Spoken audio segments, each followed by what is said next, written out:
Today's guest on the Ownership Advantage brings a rare blend of military precision and local business heart. Robert Dix is the owner of Unicorn Moving, one of Austin's most trusted moving companies that's built on values like integrity, service, and excellence. Before leading his team at Unicorn, Robert served as a U.S. Air Force officer and aviator with multiple combat deployments under his belt.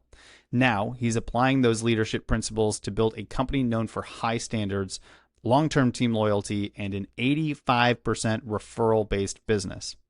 You're going to love this conversation about what it really takes to build trust, scale with care, and run a values-driven business that truly lasts.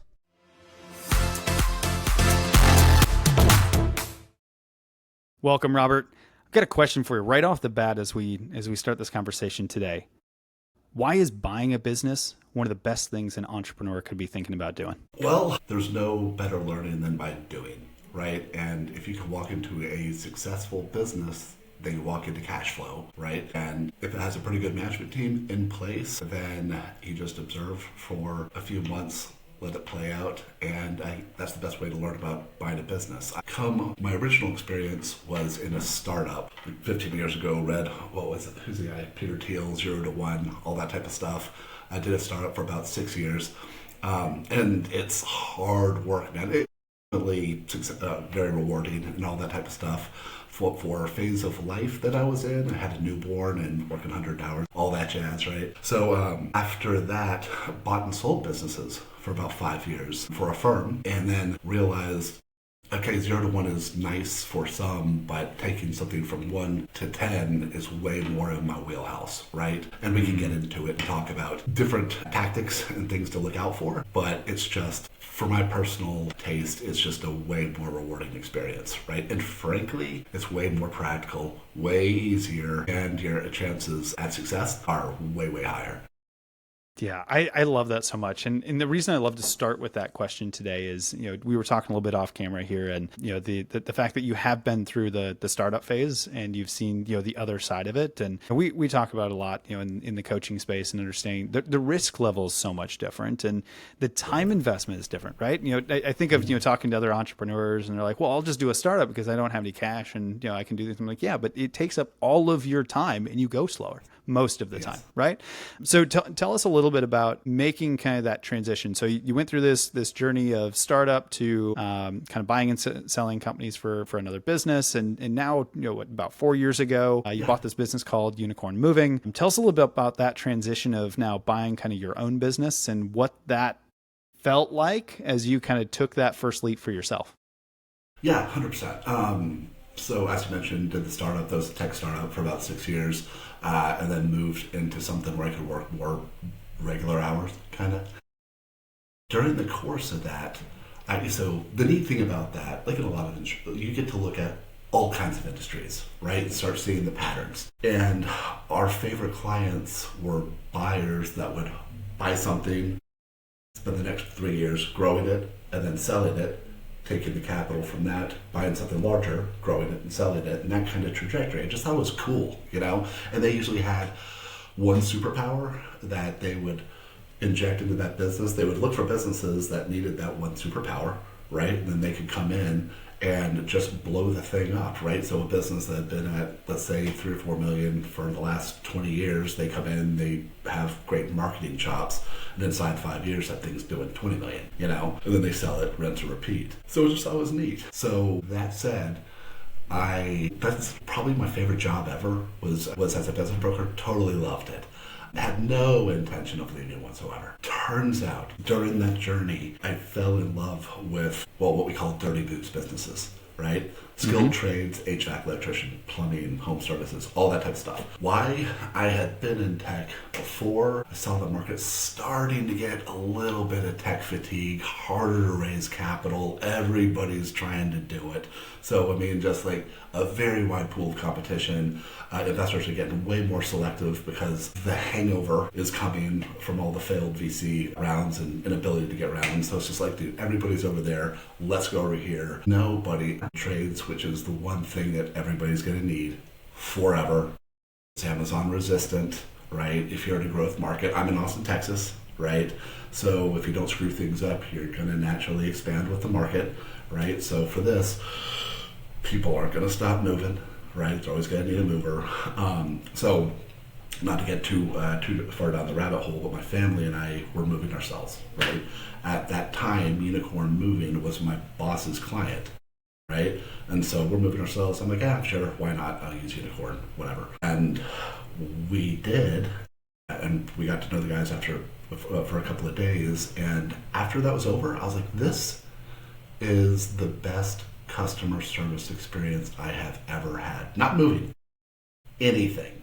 So I was like, yo, huh. So it kind of got him, kind of caught my attention, but I didn't think a whole lot more about it. And then after that, Unicorn Moving was on the market. It had a buyer, all that type of stuff. At the 11th hour, buying a business or the sales transaction usually takes about 9 months, roughly, right? The real range is anywhere between 6 months and forever, right? But 9 months, call it. And my boss's client, the original founder of Unicorn, was on the 2-yard line, and then just had hairs started going up on the back of his neck about the buyer. It was a small PE firm, and so he bounced, right?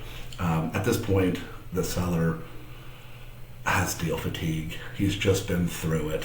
I mean, there's kind of a lot to it, right? And so I started reading through the seller's book, which is just basically the company information, and asked my boss about it.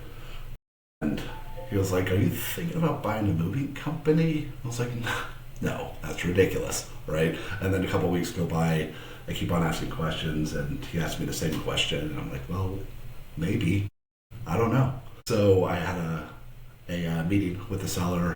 We vibed a lot, we think a lot, we think it the same way about a lot of things. And so I just said, hey, look, dude, no negotiations necessary. I'll take the deal that you already had on the table, honor that, and we can kind of get this done. And so that was it. And it worked out great. And he's just an awesome human being. He's been really supportive throughout the whole thing. So yeah, it was they're not all success stories, but this one was a success story. I'm really happy I did. Turns out I love the moving business. Who knew? And the people are awesome. I love that. And I'm excited to kind of dig into that transition, and you kind of, when you, as a new owner of a business that's been existing, kind of what that looks like, team structure, team building, different things like that. I do want to get into that, but you'd mentioned something in there, loving these dirty boots businesses. Yeah. And, everybody's been over on the tech side for a while, and there's a little bit of fatigue there. And, acknowledging, something you said in there was, it's Amazon resistant. It's not going away.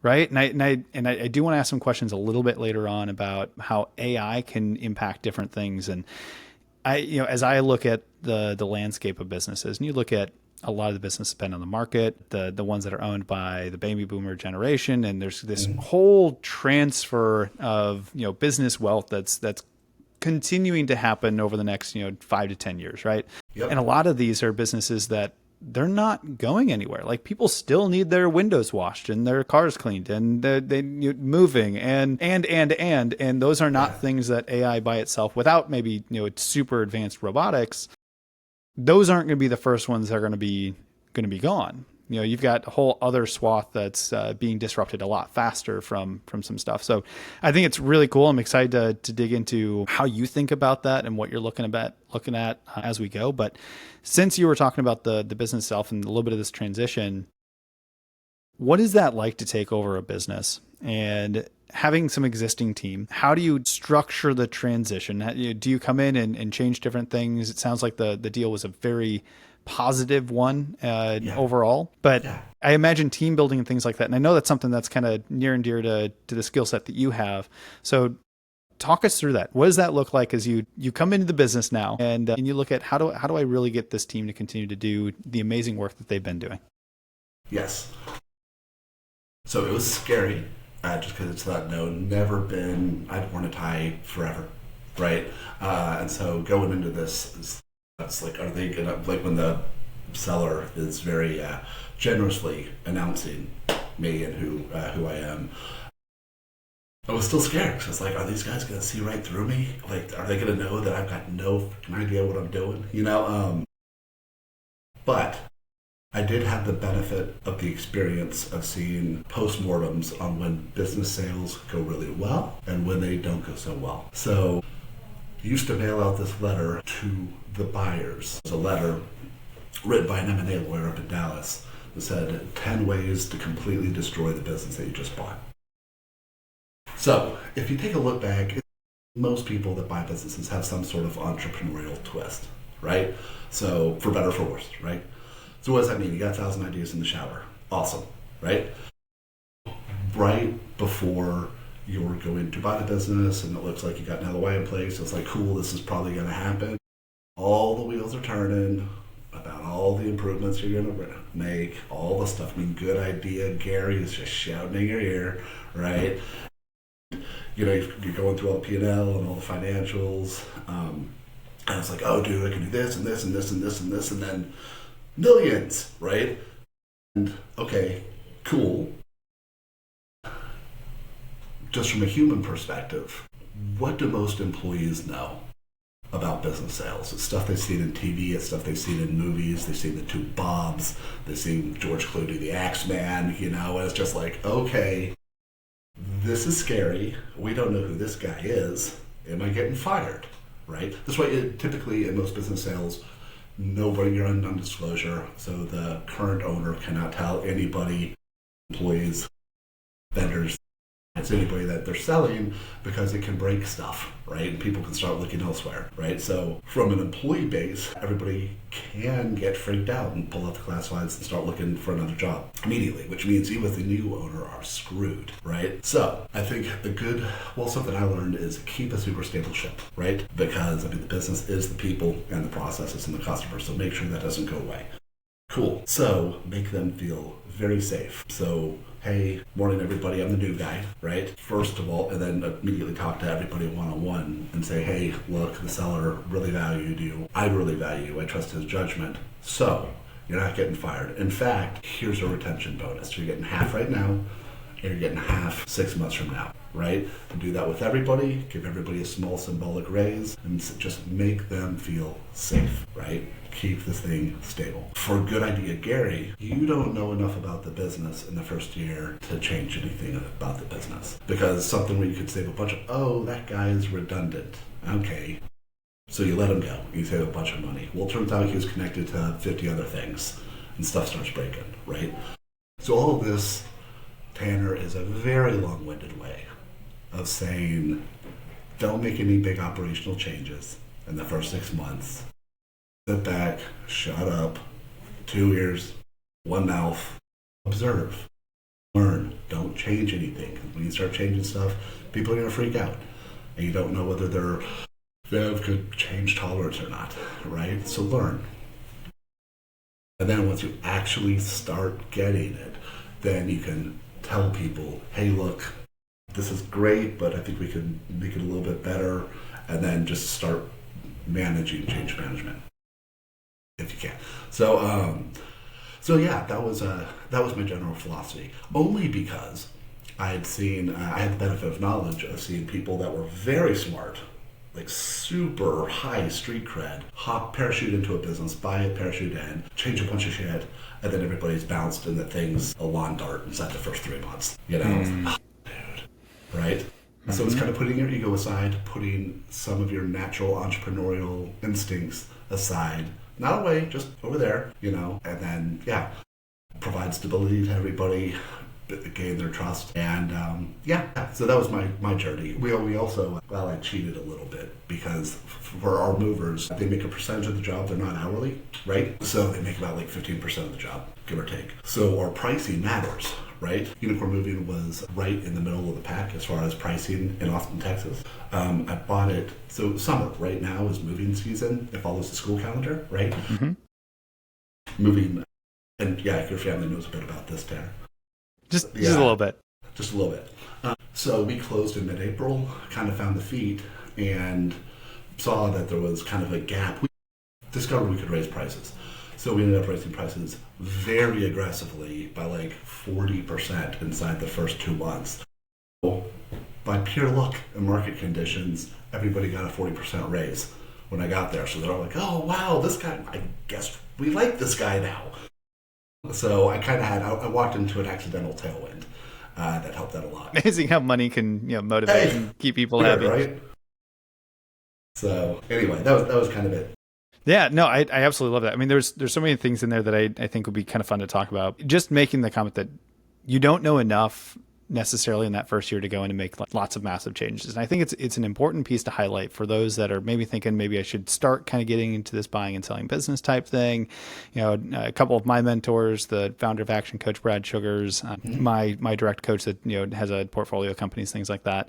And I've watched them kind of do different things. And almost always it's, you know, the first 4 weeks, 6 weeks, 8 weeks minimum is really what you said. It's no, listen, see what's going on. Because from my experience, even looking at, you know, a lot of different businesses myself, there's still just stuff you don't get on the front. You can do all the due diligence that you want on the front end. There's still going to be stuff you just don't know about.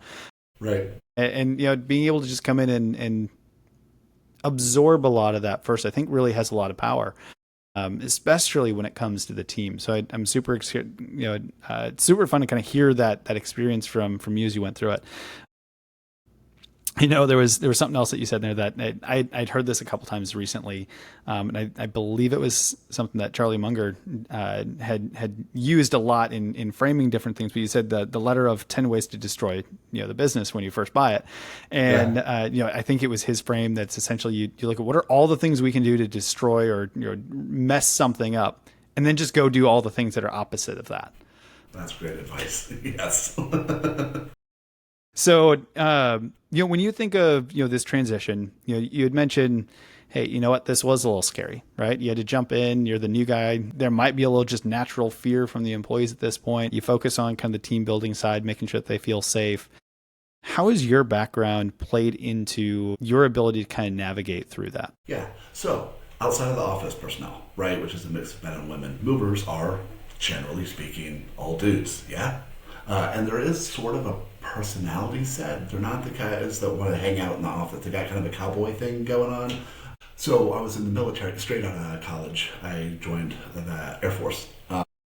And my second career inside the Air Force was managing what they're called TAG P. It's basically close air support, right? So it's Air Force guys talking to Air Force jets that are dropping Air Force ordnance. And it was my job to be the commander. So I had experience, and these guys are, like, that's sort of close to like spec ops for the Air Force, right? But these are kind of, they are type A dudes, right? So there's a lot of characteristics. So it was 100% male career field. So, yeah, in the way back 20 years ago, I was kind of managing the same guys with very similar flavor to these guys here. So that wasn't the plan, but here we are. I love it. And it's always fun when you can kind of look back and see, you know, maybe some of these things in the past kind of set me up for things in the future without really knowing it, and being able to play some similar roles in some ways and see a lot of, you know, similarities between different things. Totally. But what's been kind of your favorite piece? So it's been, I think you'd said 4 years now since you purchased the business. Clearly there's been some growth and some things like that. Yeah. When you look back at just this journey over the last 4 years, what are some of the most memorable things that stand out to you in a positive way? We'll start with positive, you know, things first, but, you know, what are some things that you've really enjoyed going through working with the team, with growing the business, and or just, you know, generally being in the space of building and growing a business? Yeah. Turns out, like, my vibe is kind of with the moving industry, which I never would have guessed. Or, you know, it's just like other owners and stuff like that. There's just not a lot of ego in this industry. And that's really cool. You know, I mean, you can just level with people. They're salt of the earth people. And it just feels easy, right? What I appreciate is, so you asked for what was my favorite part of it. And this is going to sound generic. It's not. But it's the people here, okay? Because on a very specific level, these guys work their ass off every single day. Right now, it's late June in Texas. It's 100 degrees, right? And so we got 40 guys that are coming in at 5 o'clock covered in sweat. And it's like, that's the guy that just works for a living. You know what I mean? So whenever I've got any kind of like poor me behind my desk in my air-conditioned office and stuff like that, and then just go and give those guys a hug, and they're covered in sweat, and it's just like, I have nothing to complain about. And these guys, they love doing what they're doing, but they're way tougher than I am, and they're way more hard. So the people, I respect these guys because they are absolutely killing it every single day. Where, I mean, throw me on a truck. After a week, I swear to you, I'm in the corner, I'm sucking my thumb, crying like a little girl, you know? And these guys have been doing this for like 10 or 15 years, you know? So it's like, it's just kind of like a daily, like, tip of the hat to, like, nice work, guys, and I mean it, you know? Like, developing, and also, like, they're excellent, and I'm going to give them a shout out. In an industry that's super transient, where most movers will hop places 6 months, 12 months, you know, they'll just hop to better pay. Most of these guys have been around here for 5, 10, sometimes 15 years. So it's like an actual family environment. You feel that, like you feel the vibe of that, right? So it's really cool. It's not a revolving door of faces when that's kind of the industry standard, you know? So I feel like we've kind of got something special that I kind of oopsed into, you know, and I'm fully embracing. So it's that. So the culture is awesome. And I'm really proud of that, to be kind of like the torchbearer for that. So yeah, the people are awesome. And also, so I said, you guys have been doing this for a long time. The result of that is that they're awesome at what they do. And they do a really good job. Like in those lists that you used to read a long time ago, what are the most stressful things in life? And it's like, death of a loved one, then moving. Maybe public speaking was somewhere in there. But it was moving, right? And so to be kind of like an emotional, these guys are technically awesome, cool, right? But they're emotional shock absorbers. They're customer service people that are moving your stuff. So their vibe is so good that it's like, we actually did something today. And nothing against software at all, but like, after a day of building an app or something, or you look back the week, it's like, what did we do this week? I don't know, you know, like, this is a super tangible result. And you made people's lives better, right? In a time where it kind of counted, right? Yeah. So that's my dive into the general. I love the people, but I do. So yeah, did that answer your question? Yeah, it absolutely did. And you're so right in terms of these are folks that work really hard. Yeah. And I think sometimes that can be misunderstood. You alluded to it earlier. My family knows a little bit about it. Me, a little bit less so. But the history for the listeners is my great-grandfather started a moving company up in North Iowa. My great-aunt and my grandfather ran it. My dad worked in the business. Business ended up going under, I think, late 2000s. And I remember, having help with some of the moving every once in a while. I was a little kid, so I didn't have to do a whole bunch of, heavy lifting and things like that. But, I remember being around it, seeing a lot of those, the mover guys. My dad knows how to pack a truck very well. I've moved myself a few different times. And there was one summer that I worked for it was a contractor for Sears delivery. So we were doing, delivering refrigerators and washers and, having to move those out of a big truck and all that kind of stuff. I did that for one summer. And it was, summer up in North Iowa. Tired, hot, uncomfortable. It was not something I enjoyed, and it was a lot of work, right? And I think about that from the concept. I was up in North Iowa. Like hot was 90 degrees, right? And you had just mentioned, we're here in Texas, and these guys are having to do moving in potentially 100 and some degrees in the back of the truck. I don't know if they've changed over the years, but I don't think they're air conditioned. It's an oven. Yeah. So yeah, I think it's a really good component just to take a moment and do that shout out, because we would not be here without these types of individuals continuing to do the jobs that they do. And I've got amazing respect for all of these types of individuals, and I'm super excited the fact that when we look at the future, I don't think that's going away. Not really. So I'm gonna use that as a bit of a segue to lead into some questions on technology and AI and some things like that. Always like to ask just a few questions about it. But when you look at industries like this, in the industry of moving, how do you see AI impacting the industry? How have you started to think about it for you individually or the business that you're running? And kind of what do you see just on the horizon with the continued development and acceleration of AI? Yeah, good question. I'm very excited about it. And if I think that you are, so we as a team are very forward on AI, right? I think it could be absolutely a competitive advantage in this space. The dirty boots, right? The skilled trades. Here's why. Most of those businesses were started 30 to 40 years ago by a dude or a woman in a truck, right? And then they became 2, 3, 5, 6, 7, 8. Still, like this place 4 years ago, was running the business off of filing cabinets and legal pads, right?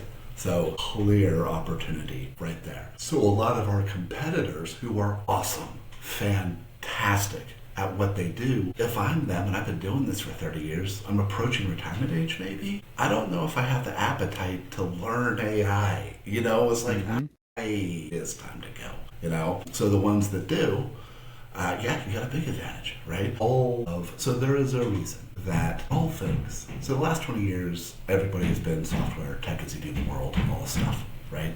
Mm-hmm. There is a reason that about 5 years ago, equity markets got super frothy on home services because they kind of saw around the corner, said, look, there's going to be some changes. We've come a long way with software, but they said the same thing we said before. Like, dude, I don't care what season or condition it is. If your toilet's clogged and you're having a Super Bowl party, you're going to call a plumber and pay out the nose, right? In the last 5 years, maybe longer, like home services of all things, that's gotten super sexy in the PE markets. I mean, you asked me that 20 years ago, I'm like, dude, you're crazy.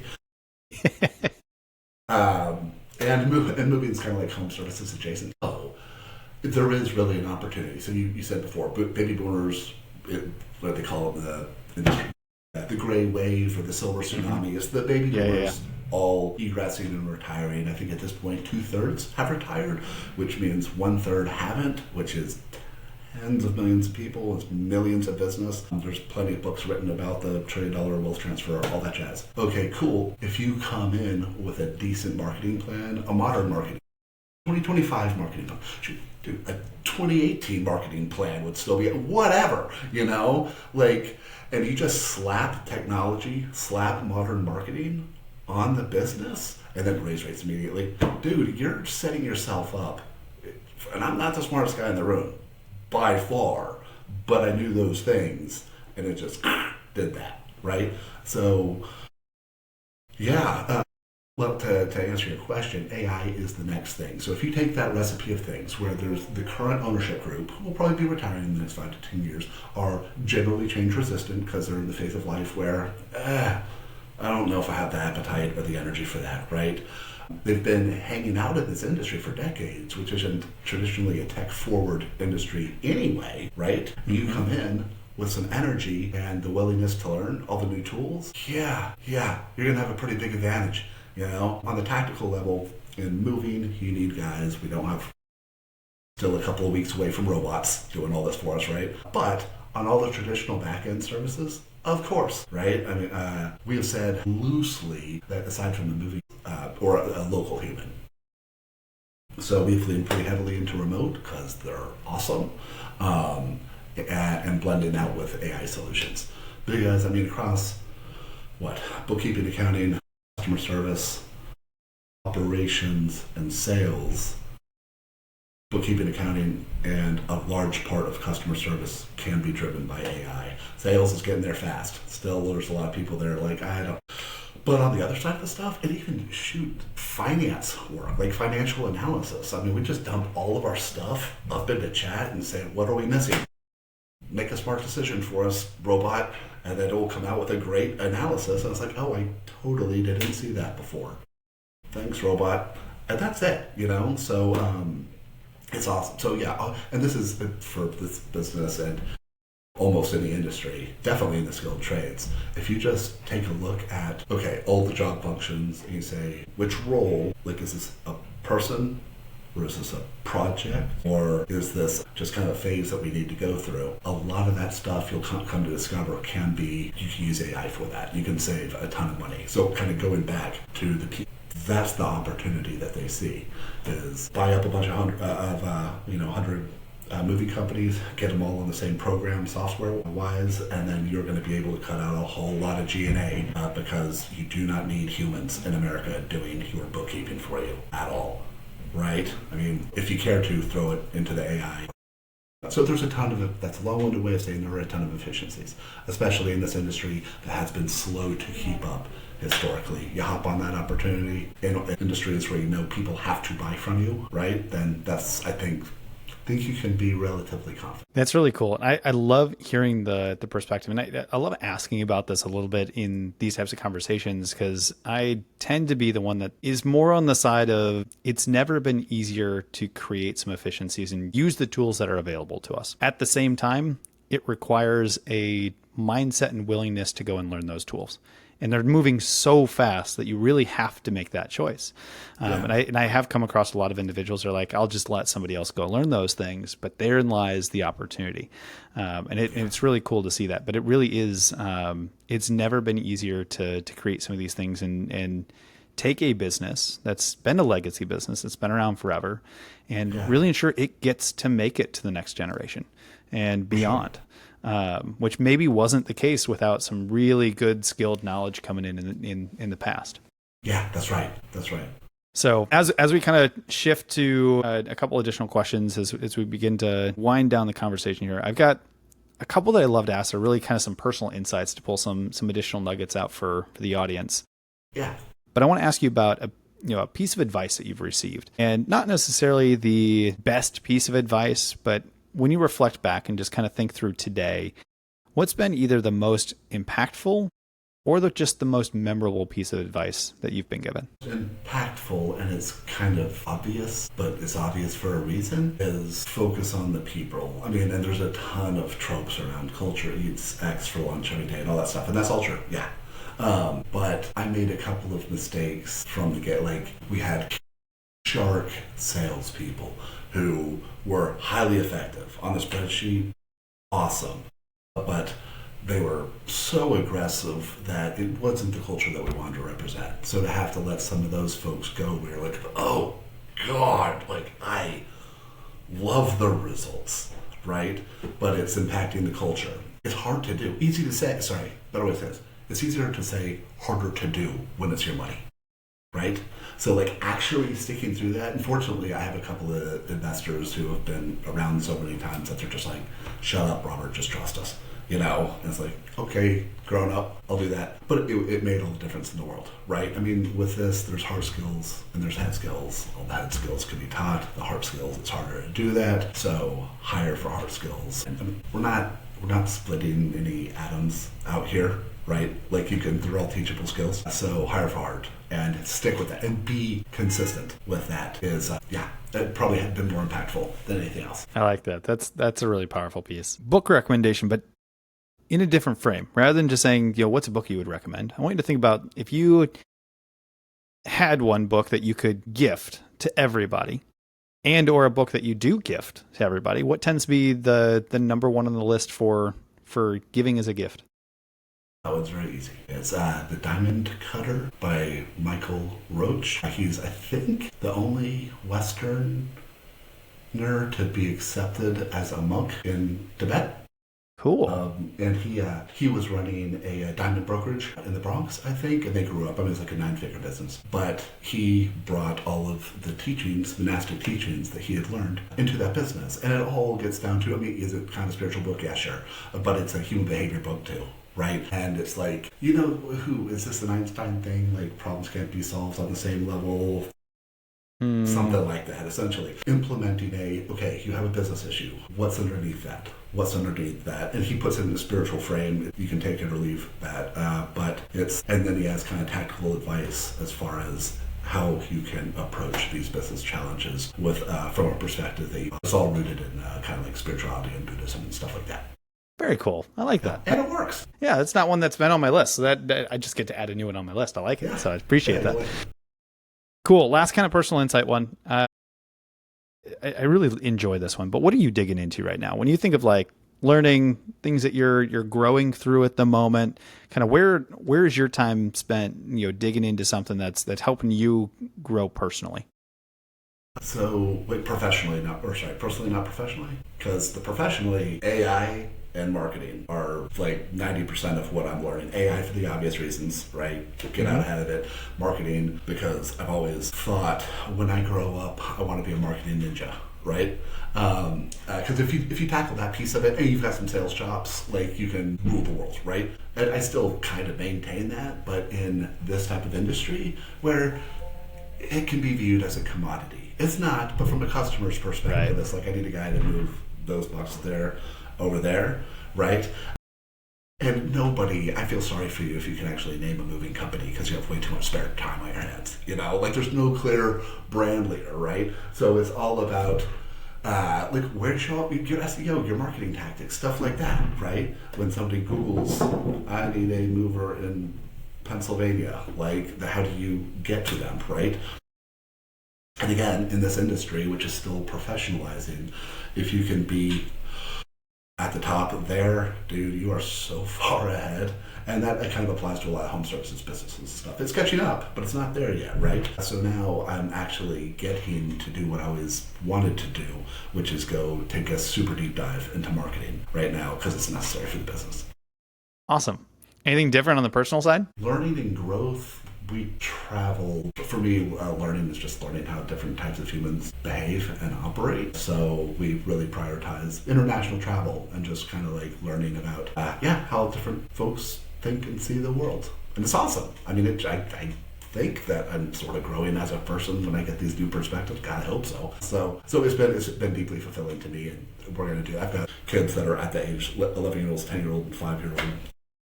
Me and my 10-year-old just went out of the country for the first time, just the two of us, hunted and stuff, and he got to kind of see that, right? So, I love people, I love different types of people, and so going to hang out with different types of people is my jam, and I'm trying to make it my kids' jam too. That's awesome. Do you have a favorite place that you've been to so far, out of the country? Yeah, so actually Tibet was probably the most meaningful, maybe see the world in a completely different way. Last year went to Antarctica, went diving, that was really cool, a lot of penguins. And then me and my twin brother are turning 50 this year, and we're getting motorcycles and going across Mongolia and stuff. Ooh, that sounds fun. Yeah, it's super fun. But like very different types of people, So that see things way, way different. Like we get in our bubble, especially in the last 20 years with technology and stuff. And so like forcing yourself outside of that bubble, right, makes, you might get some perspective out of it. Oh, that's so awesome. So for the audience, for the listeners, if they want to connect with you, if they want to learn a little bit more, kind of hear your journey as you continue to grow Unicorn Moving and anything else that may be coming down the pipe, how can they get in touch with you? How can they get in touch with your business and potentially use you as opposed to any of the other no names that people don't know about? Thank you kindly. I'm easy to find. We're on LinkedIn and all the social type of stuff. My social media kung fu is extraordinarily weak, so I would just say drop me an email at robert@unicornmoving.com. I love that. Final piece of advice for business owners looking to build a lasting reputation like you. Any final thoughts that you would give to the audience, the listeners, knowing that we're primarily entrepreneurs, business owners? If you could leave them with one last piece before we conclude today, what would you want to leave them with? And don't fall in love too much with your own idea, would say a smart marketing person somewhere, right? But like build yourself a core team, right? I mean, if I've got, and we do the personality tests and all that type of stuff to like create so I've learned that I'm a giant gas pedal with absolutely no brakes and an alarming tolerance for risk. Clearly, this guy needs guardrails, right? So do personality tests. They actually make a difference, and build your trusted inner team to check your genius and just make sure that everything's going in the right way for the company's benefit and not just like feeding some ego. Let's do this genius thing, which is the trouble with us entrepreneurs, right? Is that we can fall in love with our own stuff. So just build guardrails around yourself with people that you love. Ooh.